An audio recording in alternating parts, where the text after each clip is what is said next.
5, 4, 3, 2, 1, 0.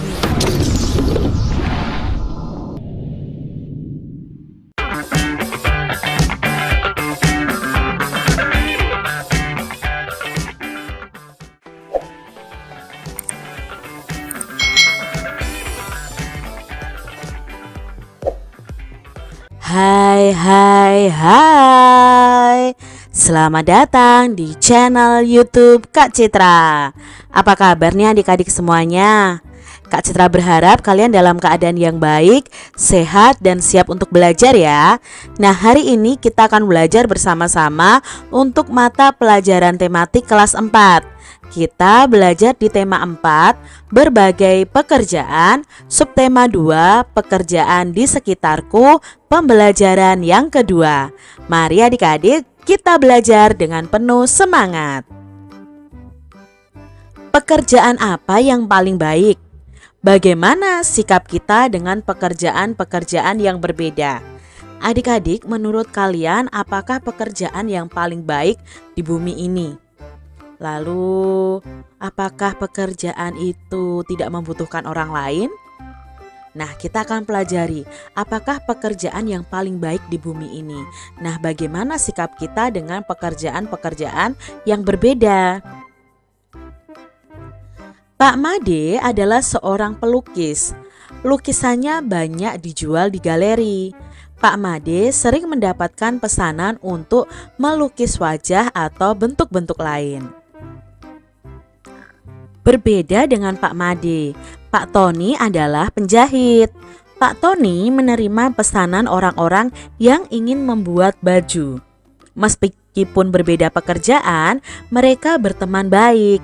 Tidak pernah terpikir oleh Pak Made bahwa pekerjaannya itu lebih baik daripada pekerjaan Pak Tony.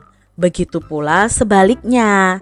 Nah, adik-adik, dari bacaan ini kita jadi tahu bahwa setiap pekerjaan itu memiliki keunggulannya atau keuntungannya masing-masing.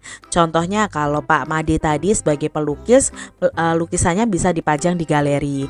Lalu Pak Tony ini sebagai penjahit, dia bisa membuat baju untuk orang-orang yang ingin membuat baju. Jadi mempunyai keunggulannya masing-masing dari setiap pekerjaan. Nah, jadi kita bisa simpulkan bahwa di bumi ini tidak ada pekerjaan yang paling baik. Semua pekerjaan itu baik. Pekerjaan setiap orang berbeda. Jangan pernah merasa bahwa pekerjaan kita lebih baik daripada pekerjaan orang lain. Setiap pekerjaan sama, yang penting bisa memberikan manfaat bagi orang lain. Nah, hal ini sesuai dengan makna sila kedua Pancasila. Nah, adik-adik, ayo kita pelajari lebih lanjut tentang makna sila kedua Pancasila. Tentunya adik-adik masih ingat Pancasila sila kedua. Nah, sila kedua ini dilambangkan dengan rantai. Nah, bunyi dari sila kedua adalah kemanusiaan yang adil dan beradab. Coba adik-adik amati gambar simbol dari Pancasila ini, sila kedua ini. Simbolnya rantai dan kalian amati. Rantainya itu ada yang berbentuk seperti persegi ya, atau kotak, lalu ada yang berbentuk lingkaran. Ini maknanya apa? Nah, makna rantai berbentuk segi empat itu melambangkan laki-laki, sedangkan yang berbentuk lingkaran itu melambangkan perempuan. Nah, mata rantai ini saling berkaitan. Itu artinya melambangkan bahwa hubungan manusia itu satu dengan yang lainnya perlu bersatu dan saling membantu, sehingga menjadi kuat seperti rantai. Sila kemanusiaan yang adil dan beradab ini mempunyai makna adik-adik. Nah, maknanya apa? 1. Setiap manusia itu setara dan sejajar. Walaupun kita mungkin berbeda jenis kelamin, berbeda pekerjaan, tetapi kita itu sama derajatnya. Lalu manusia itu beradab dalam rasa, pikiran, dan tindakan. Kita itu di sila kedua maknanya juga anti penjajahan ya, karena kita ada keterhubungan, ada saling terhubung begitu adik-adik ya. Jadi kemanusiaan kita itu harus kita tunjukkan kepada orang lain dengan cara tidak menjajah orang lain, lalu mengutamakan kebenaran dan keadilan. Ini adalah makna dari sila kedua Pancasila. Apakah sikap Pak Made dan Pak Tony tadi mencerminkan sila kedua Pancasila? Coba jelaskan alasan adik-adik. Ya, Pak Tony dan Pak Made tadi menunjukkan sila kedua Pancasila karena mereka saling menghargai, mereka menganggap bahwa setiap pekerjaan mereka itu sama derajatnya, mereka itu setara adik-adik. Nah, jadi mereka mencerminkan sila kedua Pancasila. Nah, sekarang kita perhatikan di sini contoh penerapan sila kedua di rumah atau di lingkungan keluarga yang bisa kita lakukan. Yang pertama, mencintai, menghormati, dan menaati nasihat orang tua. Itu wajib ya adik-adik ya. Menjunjung tinggi nilai-nilai luhur keluarga dengan penuh ketulusan sehingga terjadi suasana keluarga yang bahagia. Lalu yang ketiga itu menjaga nama baik keluarga di masyarakat. Itu penerapan sila kedua. Orang yang mudah menghargai, orang yang sebaya saling menghargai, yang tua juga menyayangi yang muda. Lalu contoh berikutnya, setiap anggota keluarga itu melaksanakan hak dan kewajibannya masing-masing, tidak saling mencampuri hak orang lain. Nah, ini adalah contoh penerapan sila kedua di lingkungan keluarga. Saling membantu dan merasakan dalam kesusahan atau kegembiraan. Itu sesuai dengan sila kemanusiaan yang adil dan beradab. Lalu contoh penerapan sila kedua di sekolah nih adik-adik. Yang pertama, menjunjung tinggi kesopanan dalam bergaul dengan teman-teman di sekolah. Lalu melaksanakan program sekolah yang berkaitan dengan usaha kemanusiaan. Menegur teman yang mencontek, tidak melaksanakan tugas piket, itu harus kita tegur. Melaporkan teman yang membolos atau menyalahgunakan uang sekolah. Nah, itu juga merupakan contoh penerapan sila kedua. Membantu teman yang sedang mengalami musibah, baik moral maupun material. Mungkin teman kalian ada yang jatuh, bisa kalian bantu untuk dibawa ke UKS, atau teman kalian ada yang tertimpa bencana, kalian bisa menolongnya. Itu penerapan sila kedua adik-adik. Tidak merendahkan dan menyakiti perasaan teman. Nah, kalian jangan sampai mengejek teman-teman kalian, karena kalau kalian mengejek teman-teman kalian, itu berarti kalian tidak menerapkan sila kedua di sekolah. Mengembangkan sikap tenggang rasa terhadap teman-teman kita semua. Nah, contoh penerapan sila kedua di masyarakat.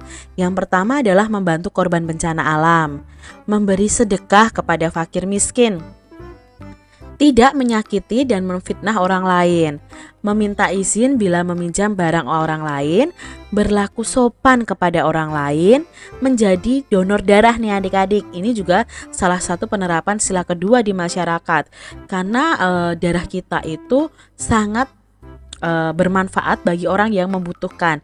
Jadi kalian bisa melakukan donor darah adik-adik kalau umur kalian sudah cukup dan badan kalian sehat. Mengumpulkan dana bela sungkawa untuk diserahkan kepada yang berhak menerimanya. Menjaga nama baik masyarakat, bangsa, dan negara. Ini adalah penerapan sila kedua Pancasila di masyarakat. Dayu adalah temanku. Ia anak yang ramah. Meskipun lama tinggal di Jakarta, logat bahasa Dayu masih sangat kental dengan logat Bali. Hal itu membuat Dadu sering menertawakan Dayu. Dadu sering mengejek Dayu. Hal itu membuat Dayu sangat sedih. Ia menjadi tidak percaya diri untuk berbicara di depan kelas. Ia takut ditertawakan Dadu. Hari ini Dayu tidak masuk sekolah karena malu. Nah, adik-adik, di sini si Dadu ini mengejek Dayu yang memiliki logat Bali adik-adik. Padahal kita tidak boleh ya mengejek teman kita, karena teman kita itu memiliki ciri khas masing-masing. Apa yang dilakukan Dadu terhadap Dayu adik-adik? Ya, Dadu mengejek dan menertawakan logat Bali milik Ayu. Bagaimana perasaan Dayu terhadap sikap Dadu? Nah, Dayu merasa sedih karena diejek dan ditertawakan oleh Dadu. Setujukah kamu dengan apa yang dilakukan Dadu, adik-adik? Coba jelaskan. Kalau Kak Citra tidak setuju ya. Nah, apa yang dilakukan Dadu itu? Kita tidak boleh mengejek dan menertawakan teman kita. Apakah sikap yang dilakukan Dadu sesuai dengan sila kedua Pancasila? Nah, yang dilakukan Dadu itu tidak sesuai. Mengejek orang lain itu artinya menganggap diri kita lebih baik, menganggap bahwa orang lain itu lebih buruk. Nah, hal itu sangat bertentangan dengan sila kedua Pancasila, bahwa setiap orang itu sama derajatnya. Ejekan Dadu sangat tidak beradab karena itu menyakiti perasaan Dayu. Nah, mengejek orang lain artinya menganggap diri kita lebih baik daripada orang lain. Hal itu sangat bertentangan ya dengan sila kedua Pancasila, bahwa setiap orang itu setara. Nah, adik-adik, sebagai seorang pelukis, Pak Mahdi itu mempunyai keterampilan melukis yang sangat bagus. Ia juga mempunyai ide-ide kreatif sehingga lukisannya itu sangat indah dan unik. Nah, adik-adik, coba kalian gambar salah satu sikap yang menunjukkan sila kedua Pancasila. Nah, di sini Kak Citra berikan contohnya gambar ketika berbagi bekal makanan dengan teman. Nah, kalian bisa menggambar seperti ini, atau membantu orang menyeberang jalan, membantu teman yang sedang jatuh. Kalian bisa gambar di buku gambar kalian masing-masing gambar yang sesuai dengan penerapan sila kedua Pancasila. Nah, demikian tadi adik-adik pembahasan kita di mata pelajaran tematik kelas 4, tema 4, subtema 2, pembelajaran yang kedua. Semoga video ini bermanfaat ya untuk adik-adik semuanya, dan sampai jumpa lagi di video pembelajaran selanjutnya. Tuhan memberkati. Jangan lupa tekan tombol subscribe, lalu tekan loncengnya, tekan juga tombol like, lalu share ke media sosial kalian.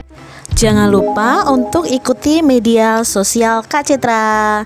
Terima kasih.